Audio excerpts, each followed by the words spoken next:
Good morning, good afternoon, good evening. Welcome to Walking Through the Book of Matthew. I am your host, Ruel Barksdale, and today we will be looking at the 18th chapter of the book of Matthew. So get your paper, get pencil, get iPad, iPod, get your cell phone, wherever you keep the Word of God, and we will walk through this phenomenal chapter of the book of Matthew. Now, let's start with, as we usually do, some things to give us the contextual understanding. A few words this time that we want to look at in this 18th chapter. I think the first word that I want to look at is humility. Humility is the quality or condition of being humble, a modest opinion of one's own importance. Humility is not thinking less of myself, it is thinking of myself less. Now we all have a tendency to be somewhat egocentric in that we are the center of our own individual worlds. But humility says that the person sitting next to me, the person on the other side of the room, is at least as important as I am. I am not the only one of importance. I share space. I share community with my brothers and sisters. And I don't think more of myself than I think of everybody else. It always doesn't have to be about me. I don't walk into the room expecting everybody to look at me, look at me. Humility. We also want to think of the word forgiveness. Forgiveness is not earned. Forgiveness is granted. I choose to forgive, but I am not to wait until I get over the event that caused me to feel hurt or that caused me to feel anxious or angry or feel that the recipient of my forgiveness has earned. No, forgiveness is granted, it is not earned. The act of intentionally letting go of negative feelings and resentment towards someone who has wronged me. Forgiveness, and we will see that in this 18th chapter of the book of Matthew, Christ is giving principles that should be followed in the church. And he'll use parables and he'll use statements, pronouncements to talk about the principles that Christians should follow. We should follow forgiveness. We should follow humility. We should understand reconciliation. Reconciliation is to bring a person, the restoration of friendly relations, to bring a person back into the fold. We will look at the words talent. A talent is a monetary measurement. It is worth 20 years. Some theologians suggest that a talent is 20 years worth of wages. We will also look at a denarii. A denarii is worth 1 day's wages. So we will look at both of those two measurements of money. Let's look at a millstone. A millstone was a huge circular flat stone that was used in grinding grain. It was extremely heavy, and we will look at millstone. So we've got humility, we've got forgiveness, we've got reconciliation, we've got talent, we've got denarii, we've got millstone, and I think we're ready to go. All right, so let's turn together in the book of Matthew, the 18th chapter. Now, you remember in the 17th chapter, Christ had just told his disciples to go fishing so they could get money for their taxes, and they did that. And that's where we start. At this time, the disciples came to Jesus and asked. Now, you got to understand the disciples think that the kingdom of heaven is going to be when Christ takes the throne away from the Romans and he has an earthly government. And so they start positioning who's going to be Secretary of State, who's going to be Secretary of Defense, who's going to be Vice President. And they ask him at that time, the disciples came to Jesus and asked, who is the greatest in the kingdom of heaven? They had no humility. They wanted to be bigger than their brothers. He called a little child and had him stand among them. For those of you who have little brothers and sisters around 3 years old or so, sometimes they can be the cutest thing. They can be the most innocent thing. They can be so now, and if you give them structure, if you give them consistency, oh, they're some of the most beautiful beings on earth. But he calls a little child and had him stand among them. And he said, I tell you the truth. Unless you change, stop being so arrogant, stop being so egocentric. Unless you change, I tell you the truth. Unless you become like this little child, you will never forget having position, forget having title. You will never enter the kingdom of heaven. Therefore, whoever humbles himself like this child is the greatest in the kingdom of heaven. You've got to have a servant's heart. You've got to be willing to give and not always take.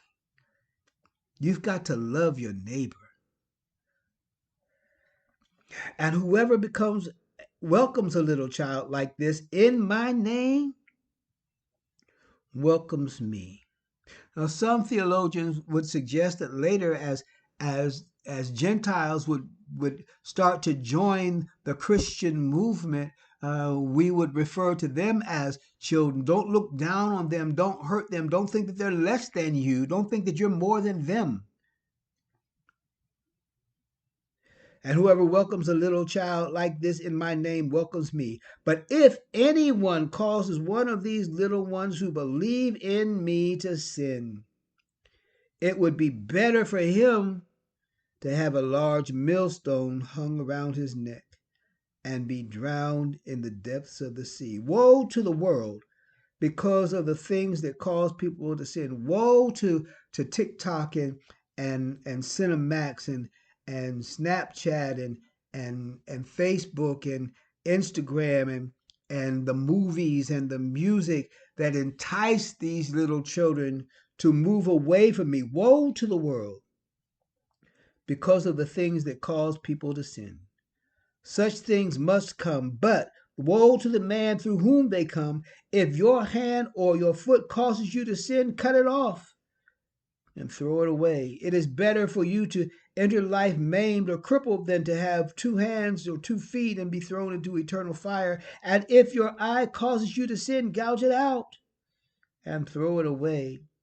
It is better for you to enter life with 1 eye than to have 2 eyes and be thrown into a fire of hell. And Christ is not telling them to go around cutting hands off, but if your feet take you to a place that leads you into sin, if what you're looking at, if what you're taking in through your eye gate causes you to stop going to that place, stop looking at those things. And then he talks about the parable of the lost sheep. See that you do not look down on one of these little ones, for I tell you that their angels in heaven always see the face of my Father in heaven. What do you think? If a man owns 100 sheep and one of them wanders away, will he not leave the 99 on the hills and go to look for that one that wandered off?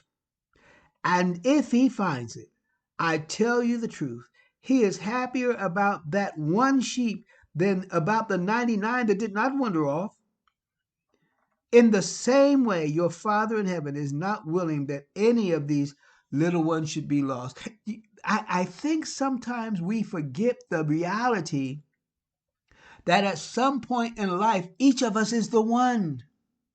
We're the one sheep that needs to be found. We're the one sheep that needs to be rescued. We're the one sheep that needs to be that's lost.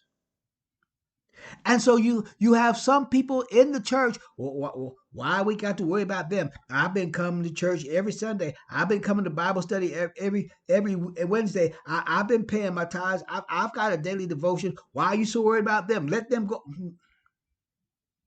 Each and every one of us at one time in our life is lost.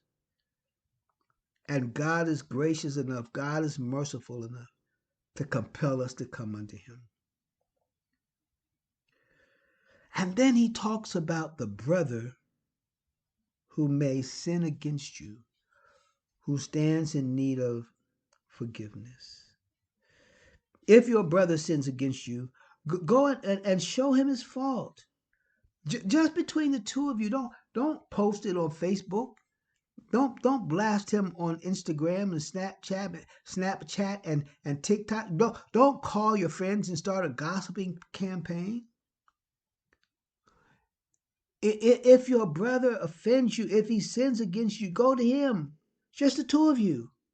If he listens to you, you've won your brother over. Now you have reconciliation. You can redeem the relationship. But if he will not listen, take one or two others along so that every matter may be established by the testimony of two or three witnesses. Now, when you do that, the two or three witnesses may come back and say, well, wait a minute, you said that he was at fault, but after hearing everything, it looks like you're the one at fault. But understand, this is about community. It's not about one person deciding who's right, who's wrong, who needs to be set down, who needs to be kicked out of the choir. It's community. If he refuses to listen to the two or three, now, see, this is progressive. We start with you going by yourself. Then you take two or three. If that doesn't work, now you bring it to the church. And one pastor said, now I'm not taking it to the whole congregation of the church. Because to do that, I'd have to bring it Sunday morning. I'd have to take it because some people come to the first service. Some people come to the second service. Maybe some people come to the third service. Or if they miss all those services, then I got to take it to Bible study on Wednesday. And in all of those services, we got visitors up. So maybe I take it to the diaconate. But maybe I take it to the leadership of the church. If he refuses to listen even to the church, then you treat him as you would a pagan or a tax collector. How do you treat a pagan or a tax collector? You treat them with love, but you treat them from a distance. I tell you the truth, whatever you bind on earth. And so he's saying, if after you've gone through all of those things, and you and the body of the church have come to an agreement, whatever you bind on earth, you have the authority of heaven behind you. Again, I tell you that if two of you on earth agree about anything you ask for, it will be done for you by my Father in heaven. For where there are two or three come together in my name, not in your name, not under your will, not under your wants, not under your desires, but if you come together in my name, whatever you bound on earth will be bound in heaven. Whatever you loose on earth will be loosed in heaven. For where there are two or three come together in my name, there am I with them. Now remember earlier we said that a parable was an earthly example of a heavenly principle. And so he's going to now talk to them in a parable to give them a heavenly truth, a heavenly principle. Then Peter comes to him. All right, Jesus, I understand that, we're supposed to reconcile a brother if they do wrong, but how many times we got to forgive them, Jesus? Then Peter came to Jesus and asked, Lord, how many times shall I forgive my brother when he sins against me? Up to 7? I mean, that seems like an unreasonable number, but is that what you want me to do, Jesus? Jesus answered, I tell you, not even 7 times, but 77 times. In other words, a number that you can't count, a number that you can't keep track of. You forgive them as much as forgiveness is required. And then he gives an example of that principle, of the importance of that principle, of how that can be seen with an earthly example of heavenly truth. Therefore, the kingdom of heaven is like a king who wanted to settle accounts with his servants. As he began the settlement, a man who owed him 10,000 talents. Now remember, we said a talent is worth 20 years of wages. So he's giving him an amount that is impossible to pay back. So it's not about the number, it's about the principle. Therefore, the kingdom of heaven is like a king who wanted to settle accounts with his servants. As he began the settlement, a man who owed him 10,000 talents was brought to him. Since he was not able to pay, the master ordered that he and his wife and his children and all that he had be sold to repay his debt. The servant fell on his knees before him. Please be patient with me, he begged, and I promise I'll pay back everything. The servant's master took pity on him, canceled the debt, and let him go. You see, the servant didn't do anything to deserve, to warrant this forgiveness. It was just granted out of the goodness of the king's heart. He had pity on him, and he just forgave him. There's nothing that we could do to deserve the forgiveness of God, because what we owed him, we couldn't pay. What we owed him, we could never work long enough, hard enough, do enough to warrant his forgiveness. It was out of the goodness of his heart. And so this servant is forgiven. But when the servant went out, he found one. In other words, he was looking for one. He found one of his fellow servants who owed him 100 denarii. Now remember, a denarii is worth 1 day's wages. He'd just been forgiven an amount that you can't even count, because 1 talent is worth 20 years' wages. He owed 10,000 talents. But when that servant went out, he found one of his fellow servants who owed him 100 denarii. He grabbed him, and the same hands that had begged for forgiveness, the same hands that had knelt before the king and clasped and prayed for forgiveness, he now grabbed this servant that owed him 100 denarii. He grabbed him by the neck and began to choke him. Pay me back what you owe me, or you gonna pay me not now, but you gonna pay me right now, or I want my money and I want it now. Pay me what you owe me, he demanded.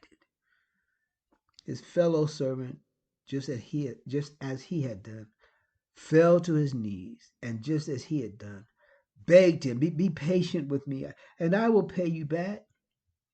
But he refused. Instead, he went off and had the man thrown into prison until he could pay back the debt. I see Christ hanging on a cross between 2 thieves. And the other thief says, remember me when you enter into your kingdom. Christ looks at him and offers him salvation.